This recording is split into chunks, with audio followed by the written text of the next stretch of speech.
Vamos a tratar el impacto de la nueva normativa contable sobre el capítulo Bienes de cambio. Ya estudiamos generalidades sobre este capítulo y sobre la normativa.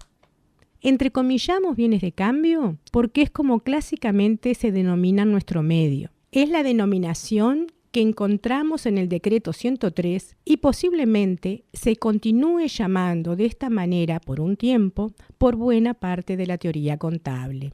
Sin embargo, no es esta la denominación que da la normativa para la presentación en los estados contables de este tipo de activos. Como vimos en el curso, la Ley de Sociedades Comerciales dispone que es la reglamentación la que establece las normas contables adecuadas para los estados contables de las sociedades comerciales. El último decreto en introducir cambios en normas contables adecuadas es el decreto 408 del año 2016. Dentro del cuerpo normativo para pymes, que como ya vimos en el curso, las pymes son la amplia mayoría de nuestras empresas, comparando el cuerpo normativo actual con el anterior, tenemos que, en general, se mantiene la NIF para las pymes que había sido introducida por el decreto 291 del año 2014 y el 372 del 2015, con algunas adaptaciones para nuestro país. Por otra parte, se deroga el decreto 103 de 1991 y el decreto 37 del 2010. Este último era el que establecía que en principio primaba la normativa internacional, que indicaba a texto expreso en que prevalecía lo dispuesto por el decreto 103. A su vez, el decreto 408 del año 2016 introduce nuevas adaptaciones a la NIF para pymes. Vamos a considerar el impacto sobre el nombre del estado contable en que se incluye este capítulo, el nombre en sí del capítulo, su contenido y cómo se ordena dentro del activo. En el cuerpo normativo anterior, el decreto 103 denomina estado de situación patrimonial al estado que incluye a los bienes de cambio.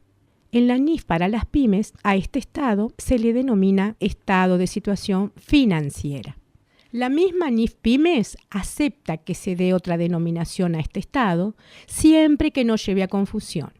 Esta diferencia en las denominaciones dadas por el decreto 103 y la NIF Pymes ya existía en el cuerpo normativo anterior, pero con la derogación del decreto 103, la tendencia es ir adaptando la terminología a la normativa internacional y en consecuencia el nombre estado de situación patrimonial se iría diluyendo a favor de la denominación estado de situación financiera.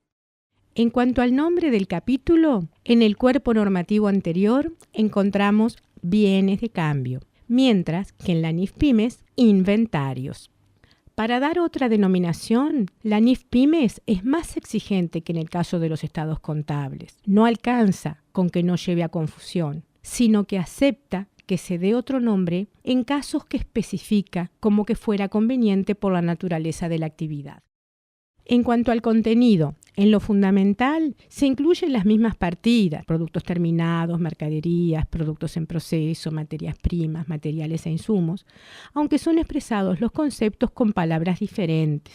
Por ejemplo, refiriéndose a las primeras partidas, el decreto 103 expresa que incluye bienes que se adquiere o produce para la venta, y NIF Pymes, que son los bienes que se tiene para la venta. En ambos casos nos estamos refiriendo a las mercaderías y los productos terminados. Sin embargo, hay diferencias en otros conceptos que son incluidos en el decreto 103 y no en la NIF Pymes. Es el caso de los bienes de uso desafectados que se tiene para la venta.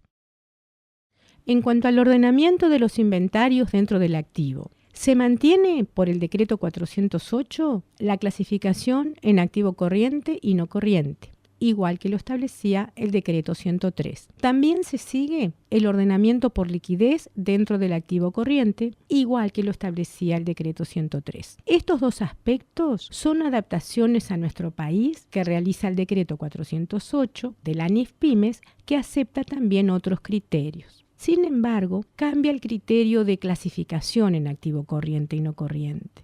En el cuerpo normativo anterior, según el decreto 103, el criterio era si se estimaba que la realización era dentro de los 12 meses del cierre de ejercicio, el activo se clasificaba en corriente. En caso contrario, no corriente. En la NIF-Pymes, el primer criterio de clasificación es el del ciclo normal de operación y hay otros criterios entre los que se incluye el de los 12 meses.